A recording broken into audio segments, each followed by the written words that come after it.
G'day. Well, I was just thinking, could I do an opening song to this next quick camera review video? And the only thing I could think of was Angel from the Centerfold. I think that was Jay Giles' band from the 80s or 70s. Or Kodachrome, but I don't want to say Kodachrome because I'd feel really lonely. I used to love Kodachrome. The film and the process that made the colours, more than just the fact that you sent it away and they came back perfectly mounted. Anyhow, another one of my Plastic Fantastic quick reviews with some more comments on photography and my promise to one day make better content with more production values. This is a Pentax Espio 738G, 38-70. As I've said before, don't go and buy a Contax T2 or a Fujifilm Klaus or a Nikon 35 Ti for $1,500. If you want a cheap and cheerful little camera, these do almost as well. Very basic, this one. I've got some others that I'm going to be testing because I'm thinning my camera collection out and selling them on eBay. But before I sell them, I whack a roll of film through them and give them a test and make sure they're working and give them a bit of a clean up so you're not selling rubbish. I love these. They're limited, you know. The only controls on this are self-timer and turn the flash on or off, or have red eye flash, and zoom the lens.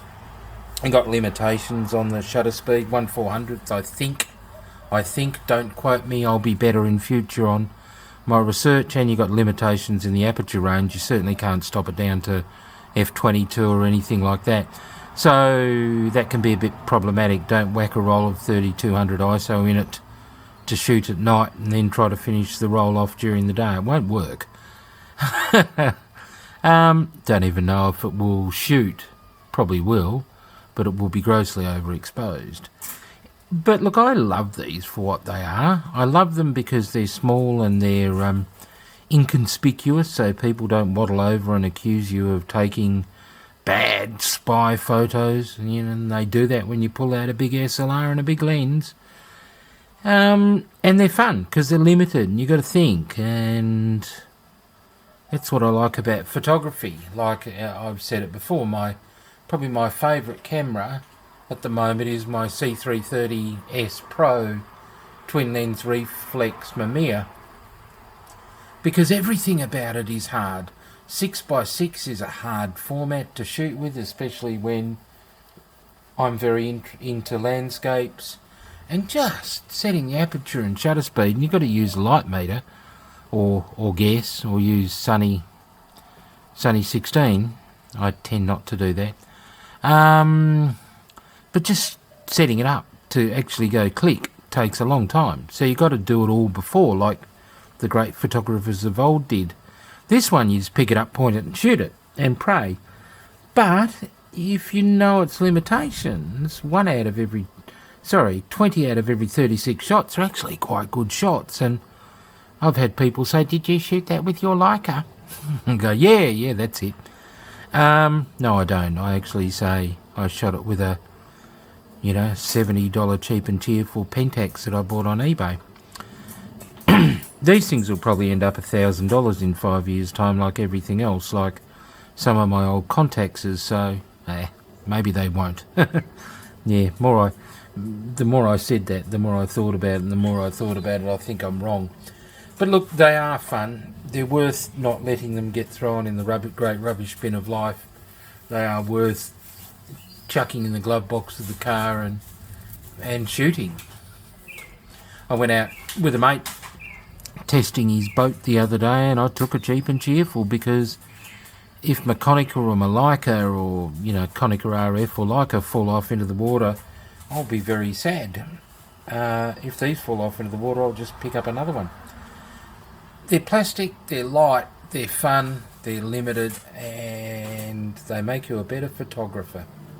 So that's the Espio 738G. It's interesting. Are my videos becoming camera reviews, or am I talking about photography? Probably a bit of both.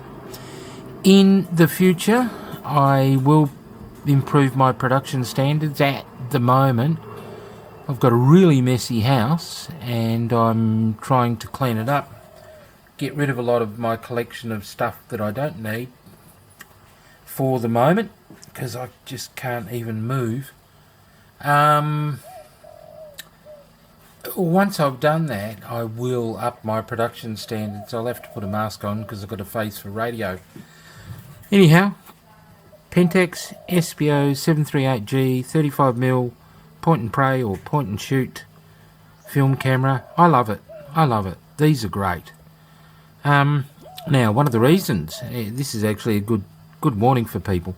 One of the reasons I'm selling this series of cameras on eBay is, as you may note, this one does not have a any kind of dioptic correction. So, see, I just used a laser pointer. Oh my God, production standards are increasing.